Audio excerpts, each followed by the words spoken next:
Well, hello everybody. How are you today? I just landed back at Lambert Airport and noticed a number of things here. For one, it seemed more crowded since I was here the last time, but of course that was a little bit ago. But it seemed like there were a lot more people. Lambert, now it is more crowded than it has been since about 2003, and so that's a significant milestone. Hats off to Lambert Airport Director Rhonda Homnebroge, who has shepherded this airport through a lot of challenges, for example, like the COVID crisis that pretty much emptied the airport, as well as the tornado that ripped the roof off of it and actually shut the airport down, I think, but it was only shut down for a day, and they were able to get back going a day later. And so she has done just I think a great job at running this airport. When I was at Fox 2, I did a You Paid For It, and I talked about the people you paid for that was worth your money, that you got your money's worth from these people. And Rhonda Homnebroge was one of that short list of people. I think Kelvin Adams of the St. Louis School District was another, but the airport director, Rhonda Homnebroge, was one of those people. You look at, I think, several years back, around, I think, to the COVID crisis, it was like 3 million people at Lambert, somewhere around 3 million. I may have some numbers wrong, but right now it's about 15.9 million people. Was one of that short list of people. I think Kelvin Adams of the St. Louis School District was another, but the airport director, Rhonda Homnebroge, was one of those people. You look at, I think, several years back, around, I think, to the COVID crisis, it was like 3 million people at Lambert, somewhere around 3 million. I may have some numbers wrong, but right now it's about 15.9 million people. Things had just about come to a standstill about then. One of the problems, even though you have a lot of people at Lambert, sometimes you have some backups, passenger backups, because it gets so crowded. An unusual problem for this airport. One of the interesting things for me was being able to talk to one of the TSA workers. And the interesting thing about them is that they are not getting paid. And I talked to one of those workers who's having to come to the job every day, not getting a paycheck. She says she's missed about 2 or 3 checks thus far. She's one of those who has a very positive attitude and who says, well, when the shutdown finally ends, hopefully I'll get my back pay. As you know, that was one effort to not pay some of the workers their back pay. I don't know if that would apply to TSA workers, but that kind of got the kibosh in Congress. Even some GOP congressmen balked at that. But for right now, unfortunately for the workers, no one is quite sure when this shutdown is going to be over. There was an effort to try to pay those workers. There was an effort to try to make sure that members of the military are paid. President Trump did some shuffling, ordered some shuffling of funds around so that the military could get their October 15th check. And there were some people, he said, who were going to donate some money to pay the military, but we don't know exactly how much that is, how many checks that will cover. We just don't know. And so the military is in danger of not getting paid, just like everyone else. Even though they did get that October 15th check, the rest of the workers didn't get it. About 2 million workers not getting paid or furloughed. But like I said, I talked to this one TSA worker. I talked to her for a long time. Obviously, I was not taping, as you can understand why. You wouldn't want to jeopardize her job. But she has said, yes, she is learning really to try to make it without getting paid. She admits it's a real hardship to go to work every day, but not get a paycheck, and that is a struggle. And I asked her how she gets by. She just said, hey, she does the best she can and just trying to make it kind of day to day, and that's what it is. And you just have to imagine that what if you were going to work every day but getting no check? It would be pretty hard, and obviously it would be a real challenge. This person had just the greatest attitude that I really wouldn't hard to expect someone to have as good of attitude as this young lady had, and not getting paid. She, like I said, she merely said that, well, eventually she's going to get her paycheck, and so it's a matter of just kind of holding out until then. But like I said, she admits it is not an easy thing. Basically, it's caught up in politics.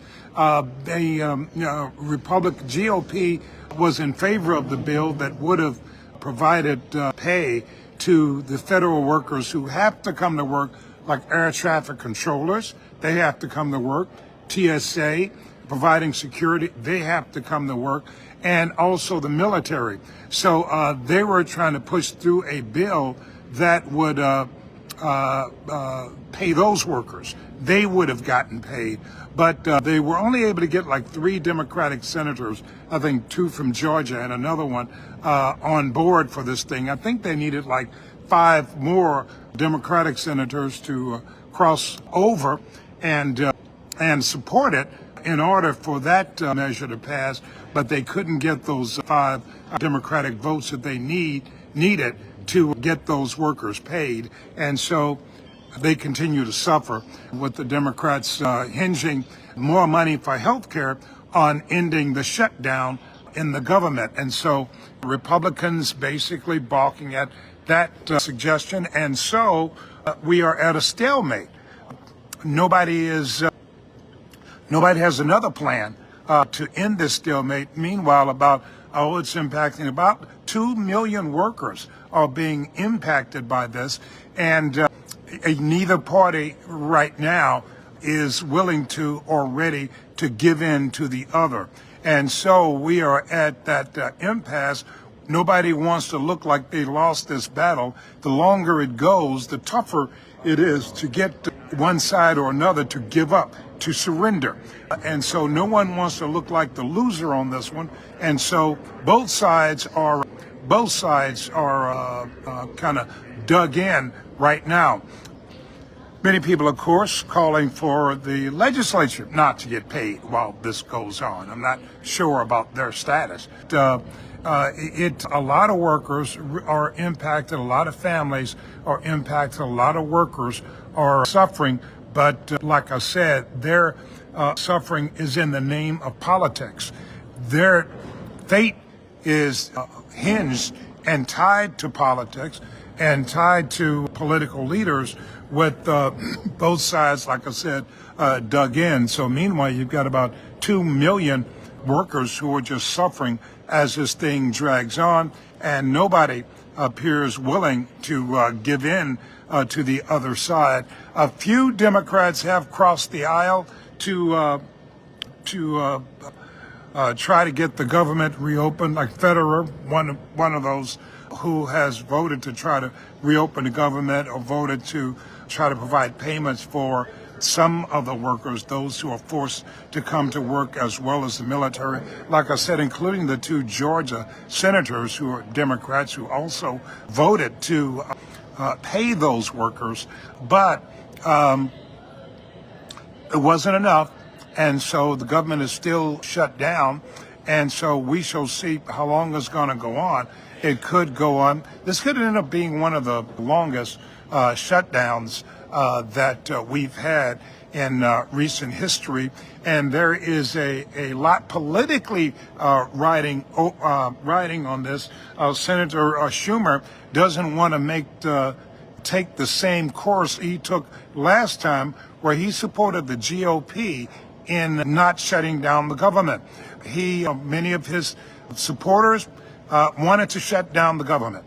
Schumer basically said the Democratic minority leader in the Senate, Schumer basically said that he thought it would be bad for the party, bad for the Democrats to shut down the government. He tried to convince his party to not take that action, but to keep the government open and finding another way, basically, to solve the grievances. And so he supplied the Republicans with the votes they needed in order to prevent the shutdown the last time around. But he paid dearly for that, as the left wing of his party wanted Schumer's head on a platter, wanted to depose him as leader. The rumors about AOC running for his Senate seat and deposing him as the leader of the party. And Schumer was just roundly criticized by his party's left wing, which controls a lot of the party right now. And so Schumer was widely criticized by the left wing of his party for siding with the GOP, preventing the government shutdown. So this time around, Schumer was not going to put his neck in the guillotine. He was not going to put his head on the chopping block. And he basically said no to helping the GOP to keep the government running, because he wants to keep his job, for one thing. And so there was just really no chance that, or very little chance, that the Republicans, at least up to now, have been able to get enough Democrats on board, because many of the Democrats see what happened to Chuck Schumer, and they saw his head on the chopping block. They saw the party turn against him, really demanded his head on a platter. And there were talk of a primary challenge to Schumer by like AOC, who is one of the top people in the Democratic Party. And so that's what Schumer was faced with, because he helped keep the government open. Schumer said it would be a disaster to close the government, and too many people would suffer as a result of closing the government. The same bill that he voted for then is before him now in the Senate. That bill would open the government. That's the same one Schumer agreed to, and a number of his Democrats agreed to last time around, and that kept the government open. But that's the exact same bill they are not going for it this time, because they want to hang on to their jobs, and that's where they are. Now, the Democrats, on the other hand, are saying that the Republicans control all the branches of government, the House, the Senate, and the White House, and they say the Republicans are the ones who should be coming up with a plan to reopen the government, and the Democrats are putting the blame on the Republicans and President Donald Trump to open the government, to reopen it, to compromise, to agree to their terms, which is to add money for health care. And so that is what the Democrats are asking for. The Republicans right now saying no, they're not going to agree. Now, they have said that if the government reopens, they're willing to debate it. But of course, that doesn't give the Democrats anything close to a guarantee of getting what they want for health care and for getting that done. And so they want some kind of guarantee that the money would be made available for health care. Republicans say no. The president says no, not while the government is shut down. So right now, everything is at an impasse. And the people suffering basically are the workers. It's like they're getting lost in the shuffle. One of the things is that the majority of Americans don't work for the government, and so many don't care what happens to federal workers. But people could start, of course, caring if the air traffic controllers have sickouts. That happened in the last government shutdown. The air traffic controllers started calling in sick, and the TSA agents also started calling in sick. And so a number of airports had extreme delays. And I guess if it gets bad enough, you could shut down some airports unless they've got somebody to replace them with. But a lot of them the workers. They just start calling in sick, and you can't really blame them. I mean, who wants to work and not get paid? I mean, most people would not want to do that. And so nobody can really blame them. Nobody can really blame them for not getting paid. But I look at it like this.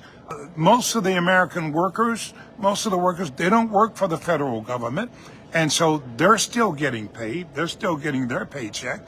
And a lot of them don't care about what happens to the federal workers if they are not, or the military for that matter, or TSA or air traffic controllers. It's not that high on their list of priorities. Why? Because, well, they're getting their checks because they work for private companies and whatnot. And so they're getting paid. They're getting their checks. And they said, well, if federal workers don't get paid, well, then they just don't get paid. But they, of course, expect them to come to work anyway to keep the airports going, the trains going, to keep other vital services going. The military, well, they have no choice, really. But the public expects all these people to keep working for free, which is really what's going on because, like I said, many in the public don't care. Schumer found that out when he voted last time to keep the government from shutting down, saying it would be bad for the party, it would be bad for the nation. This is what Chuck Schumer said. The last shutdown that was avoided because of, and other Democrats gave the GOP in supporting the bill, that legislation that the GOP had before the Senate, for example, but basically they said, essentially, Schumer and others, that it would be a bad move and a disaster to shut down the government. And so as a result, he sided with the Republicans and the GOP, but the left wing of his party skewered him, really demanded his head on a platter. And so he was not going to make that mistake this time. And there was just no way that Schumer was going to lead Democrats to support the GOP this time around, no matter how it hurt the workers, no matter how workers had to suffer. He was just not going to go along with it because there's a matter of his political head. And he knew what he would face from his party if he relented. And apparently his party is still, obviously saying, okay, let's keep the government shut down. That's not going to end until something happens that really impacts the public.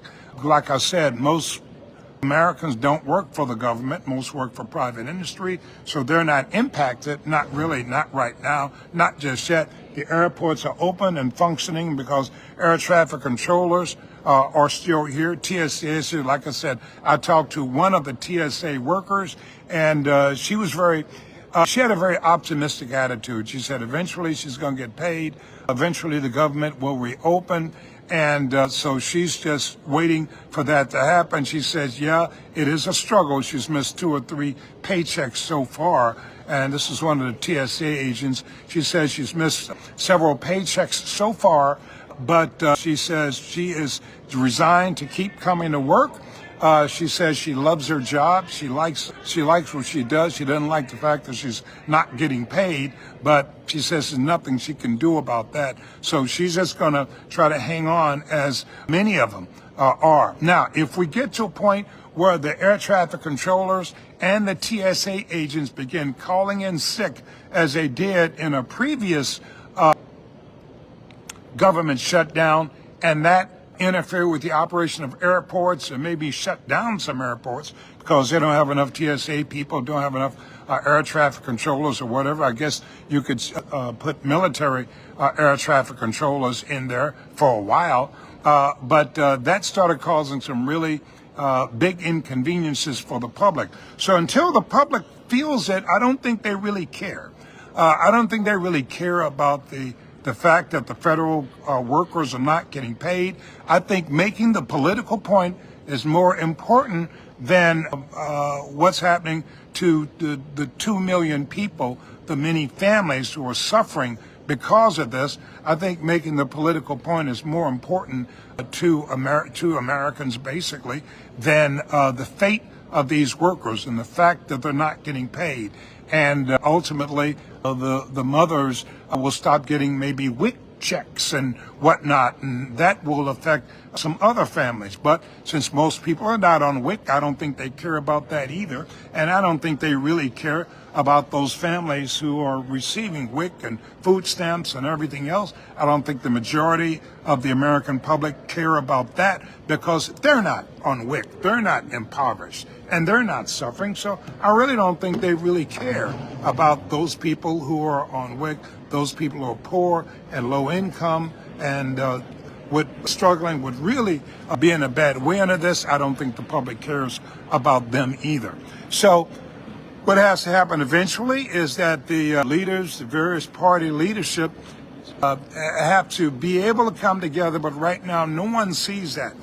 No one sees how that would happen, how that's going to happen. Both sides are dug in. Both sides believe they are winning the argument. Both sides believe that the public is blaming the other side and they don't have an incentive to end it. So roughly 2 million people will suffer, will continue to suffer, and they don't know when this suffering will end. But like I said, the TSA people here at Lambert, and like I said, one positive shout out I had for the airport is when I got off the flight from Atlanta, which is the nation's busiest airport.